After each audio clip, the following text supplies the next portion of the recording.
Congratulations, you just found my first video update. I've now been here in Australia about 3 months, helping staff the January DTS, and we wrap up training phase here in about a week. At which point we'll go ahead and start looking at how we can do outreach in this very changing season that we're in. In relation to COVID-19, the base is currently on a form of lockdown where we have very minimal people leaving or entering the base, and we have a lot of different physical distancing protocols in place in order to just take care of people well. The leadership team has done an amazing job at helping to just keep us all updated and to help keep protocols in place that really take care of everybody well. If you're interested in any of the updates and kind of how we're doing on the base and where things are at, you can find those at YWAM, YWAM ships.org. And then there's probably like a COVID tab that you can click on. What I've been learning recently, I thought you guys would be interested in that. Last weekend, I listened to a podcast by Connect Church, and you can find it at connectchurch.app. And Pastor Russ was in the first week of his annual checkup series, and he was talking about how much the kingdom of God is growing right now. Super encouraging. I listened to the sermon and I was encouraged with how ripe the world is right now for the gospel of Jesus, and how we actually see a lot of growth in the church and in the kingdom of God right now.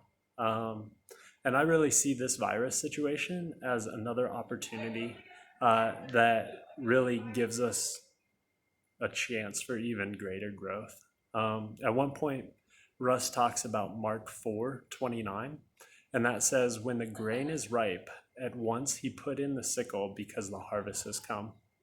And it's talking about a farmer that's sown this big field and is now at the process of harvesting that grain. I think it's interesting when we think of a harvest. The farmer has prepared and has a strategy in place in order to bring in that harvest quickly, because there's a season in there where the grain has fully ripened and it hasn't begun to rot or had weather damage from it. And I think it's important that we kind of take on that same attitude, that as we get ready for this coming season, as we're able to kind of minister to and love on people right now, even in this closed situation, I believe that there's harvest that can be done now, as well as that door begins to open and as we are able to interact with people easier. I believe that there will be even greater opportunity to speak hope and life into people. I believe that Jesus wants us to come and to comfort and to guide people in this season. I also see a lot of people reaching out right now for community in ways that I haven't seen before, with Messenger and Zoom and Instagram and stuff. I see a lot of people interacting on those different social media platforms a lot more. I know I've been using them a lot more, and people are really hungry for community, especially in that kind of isolated state. And I believe that in that kind of isolated state, if we're going to be willing to put in effort and really reach out, we have an opportunity to really speak into people a lot right now. I just invite you this afternoon, take a moment and encourage someone.